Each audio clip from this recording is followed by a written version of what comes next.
এখন আমি আবার ঋষি শ্রেষ্ঠের কথা বলবো, অর্থাৎ স্বামী বিবেকানন্দের কথা বলবো। সেই জন্য আমি গান দিয়ে শুরু করছি। আহ, আহ, আহ, যেমন আগের মতন আমি বলতাম, সে গান দিয়ে শুরু করি, এটা প্রাসঙ্গিক হবে।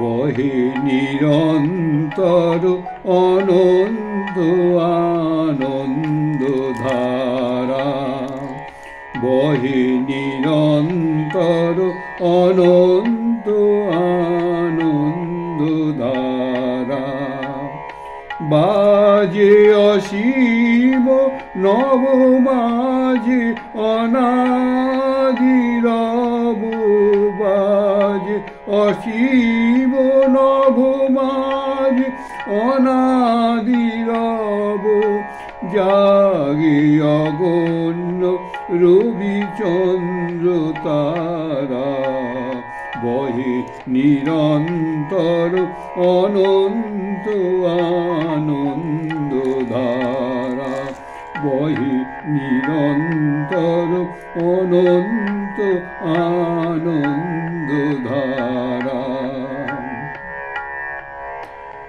একক অখণ্ড ব্রহ্মাণ্ড রাজে, পরম এক সেই রাজ রাজেন্দ্র রাজে,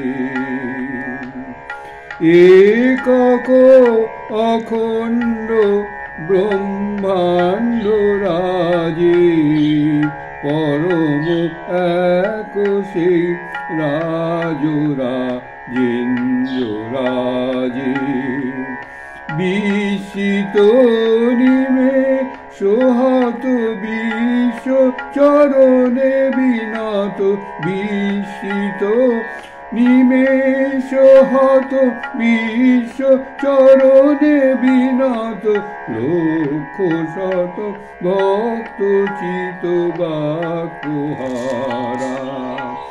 বহে নিরন্তর অনন্ত আনন্দ ধারা, বহে নিরন্তর অনন্ত আনন্দ ধারা।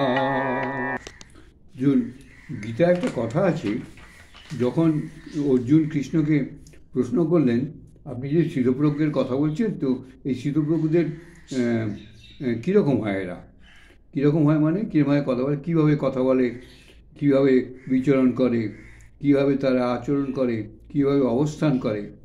তো অর্জুন জিজ্ঞেস করেছিলেন, যেটা গীতার শ্লোকেতে, সিদ্ধি কিম প্রভাসিত কিমাসিত প্রজেত কিম, তার অর্থটা হচ্ছে কীভাবে অবস্থান করে, কীভাবে কথা বলে, কীভাবে বিচরণ করে। তো সেটা কিন্তু আপনাকে জানতে গেলে, যদিও গীতাতে কৃষ্ণ বলেছেন যে এরম এরম করে তারা, কিন্তু সব থেকে ভালো হয় আপনি যদি তাদের সঙ্গ করেন। কোনো শ্রীদধি যদি আপনার কপালে জোটে, সেই শ্রীদধি যদি সঙ্গ করেন, আমি করেছিলাম, আমার কপালে জুটেছিল, দুজন শ্রীদধি আমার কপালে জুটেছিল। বহু বছর, প্রায় 30 বছর ভগবানকে প্রার্থনা করে তা ভগবানকে সবাইকে জোটায় না, পদে পূর্বজন্মে আমার কিছু সংস্কার ছিল, বা গুরু অহেতুক কৃপা করে আমাকে দুজন শ্রীদধি আমাকে জোগাড় করে দিয়েছিলেন, আমি তাতে সঙ্গ করেছি। তো এই শ্রীদধির সঙ্গ করতে গেলে শ্রীদধির কথা শুনতে হয়। আমি সেই শ্রীদধি, অর্থাৎ আপনি স্বামীজির কথা শোনাবো। আর আমি কেন ঋষিশ্রেষ্ঠ বলছি, কেননা আমরা শ্রীরামকৃষ্ণের কথা থেকে শুনেছি, কথামৃত থেকে, যে স্বামীজি সপ্তঋষির একজন প্রধান ঋষি ছিলেন, সপ্তর্ষি মণ্ডলের ঋষিদের মধ্যে প্রধান ঋষি ছিলেন। তিনি ধ্যানস্থ হয়ে থাকতেন সবসময়।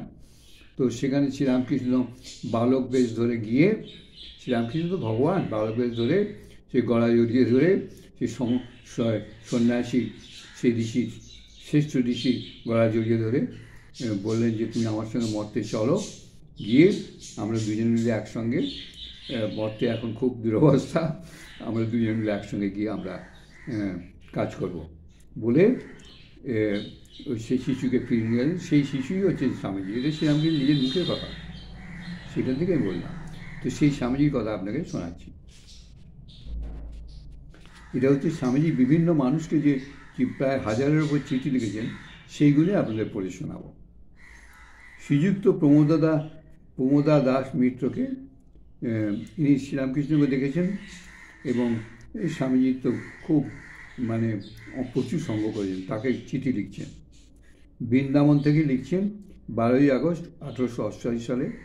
হ্যাঁ, মান্যবরেষু শ্রী অযোধ্যা হয়ে বৃন্দাবনের ধামে পৌঁছেছি।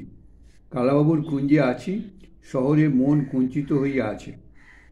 কালাবাবুর কুঞ্জে শহরে মন কুঞ্চিত হইয়া আছে। শুনিয়াছি রাধাকুণ্ডাদি স্থান মনোরম, তাহা শহর হইতে কিঞ্চিত দূরে। শীঘ্রই হরিদ্বার যাব, বাসনা আছে। হরিদ্বারে আপনার আলাপি কেহ যদি থাকে, কৃপা করে তাহার উপর এক পত্র দেন, তাহলে বিশেষ অনুগ্রহ করা হয়। আপনার স্থানে আসিবার কি হলো, শীঘ্র উত্তর দিয়ে কৃতার্থ করবেন। অলমধিকে নেতি দাস নরেন্দ্র। দেখুন, স্বামীজি লিখছেন প্রমোদা দাসকে দাস নরেন্দ্র, অর্থাৎ আমি আপনার দাস। আমি আপনার দাস। কেন না, স্বামীজি প্রত্যেককেই অমৃতের পুত্র হিসেবে গণ্য করতেন। এবারে দ্বিতীয় পত্র লিখছেন শ্রী দুর্গা শরণম। দেখুন, স্বামীজি মা দুর্গাকে স্মরণ করে পত্র লিখতে শুরু করছেন। প্রমোদদাস বাবুকে লিখিত, বৃন্দাবনে 20 আগস্ট। ঈশ্বর জ্যোতি মহাশয়েষু। ঈশ্বর জ্যোতি কি ভাবে সম্বোধন করছে, দেখুন শুরু করছেন, ঈশ্বর জ্যোতি মহাশয়েষু। আমার এক বৃদ্ধ গুরুভ্রাতা সম্প্রতি কেদার ও বদরিকা আশ্রম দেখিয়া ফিরিয়া বৃন্দাবনে আসিয়াছেন। তাহার সহিত গঙ্গাধরের সাক্ষাৎ হয়। কোনো বৃদ্ধ স্বামীজি তার নাম করেননি, গুরুভ্রাতা তিনি। গুরুভ্রাতা মানে শ্রীরামকৃষ্ণের শিষ্য। তিনি হিমালয় থেকে তপস্যা করে নেমে এসছেন এবং তার সঙ্গে গঙ্গাধর মানে স্বামী অখণ্ডানন্দের দেখা। তার সঙ্গে গঙ্গাধরের সাক্ষাৎ হয়। গঙ্গাধর 2 বার তিব্বত ও ভুটান পর্যন্ত গেছিল। গঙ্গাধর মানে অখণ্ডানন্দ। অতি আনন্দে আছে, তাকে দেখিয়ে কাঁদিয়া আকুল হয়। শীতকালে কনখলে ছিল, আপনার প্রদত্ত করোয়া তার হস্তে আজও আছে। করোয়া মানে আমার মনে হয় কৌণ্ডলের মতো একটা জিনিস আর কি। আপনার প্রদত্ত করোয়া তার হস্তে আজও আছে। সে ফিরে এসেছে, এ মাসেই বৃন্দাবনে আসবে। আমি তাকে ডাকবার প্রত্যাশায় হরিদ্বার গমন কিছুদিন স্থগিত রাখিলাম। আপনার সমীপাচারী সেই শিবভক্ত ব্রাহ্মণটিকে আমার কোটি সাষ্টাঙ্গ প্রণাম দিবেন ও আপনি জানিবেন। দেখুন, স্বামীজি কি বলছেন, সম্পূর্ণ অহংকার মুক্ত। উনি সত্যি সত্যি সবাইকে ব্রহ্মস্বরূপ দেখতেন, তাই জন্য মুখ দিয়ে এইসব ভাষা বেরোন। স্বামীজি তো আর কপটতা করে কিছু বলবেন না। কি বলছেন, সেই শিবভক্ত ব্রাহ্মণ, আপনার যে শিবভক্ত ব্রাহ্মণ, আমার কোটি সাষ্টাঙ্গ প্রণাম জানাবেন তাকে, এবং আপনিও জানবেন। অলমিতি দাস নরেন্দ্রনাথ।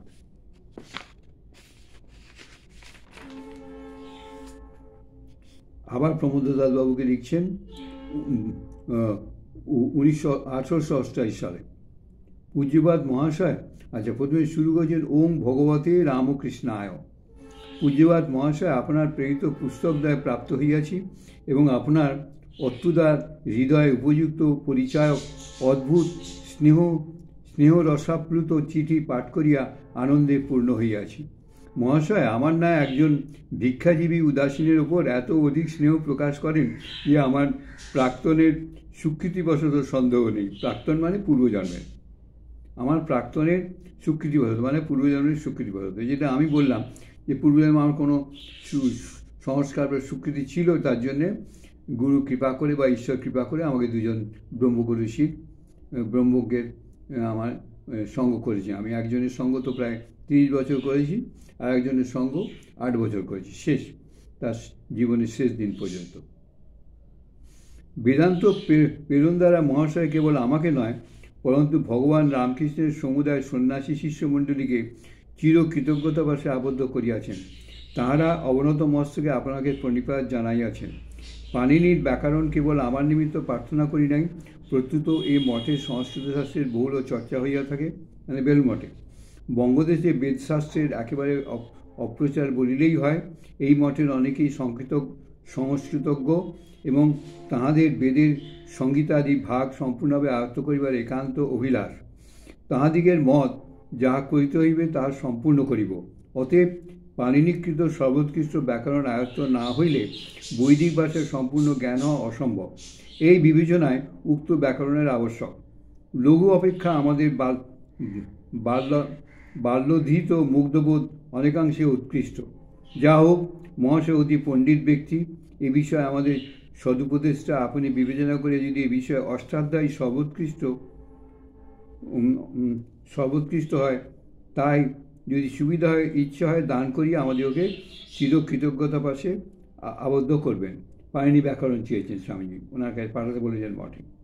এই মঠে অতি তীক্ষ্ণবুদ্ধি, মেধাবী এবং অধ্যাবসায়শীল ব্যক্তির অভাব নেই। গুরুকৃপায় তারা অল্পদিনে অষ্টাধ্যায়ী অভ্যাস করিয়া বেদশাস্ত্রের বঙ্গদেশে পুনর্জীবিত করিতে পারিবেন ভরসা করি। তো করছেন, আজকে বেলমঠের মহারাজরা তাই করছেন, সারা পৃথিবী তাই করছেন, বেদান্ত প্রচার করে। মহাশয়কে আমার গুরু মহারাজের দুইখানি ফটোগ্রাফ ও তাঁর গ্রাম্য ভাষার উপদেশের কিয়দংশ কোনো ব্যক্তি সংকলিত করিয়া মুদ্রিত করেছেন, তার 2 খণ্ড প্রেরণ করিলাম। আশা করি গ্রহণ করিয়া আমাদিগকে আনন্দিত করিবেন। আমার শরীর অনেক সুস্থ হইয়াছে। ভরসা 2-3 মাসের মধ্যে মহাশয়ের চরণ দর্শন করিয়া সার্থক হইব। তো কীভাবে লিখছে, প্রমোদাস মিত্রকে বলছেন, উনি একজন সংসারী। প্রমোদাস মিত্রকে বলছেন, আপনার চরণ দর্শন করে আমার জীবন দর্শন 2-3 মাসের মধ্যে চরণ দর্শন করে আমি সার্থক হব। কিমধিমতি দাস নরেন্দ্র। দেখুন স্বামীজি লিখছেন। এই জন্যই বলছি আমি ঋষি শ্রেষ্ঠের কথা শোনাবো আপনাদের। এই হলো 1।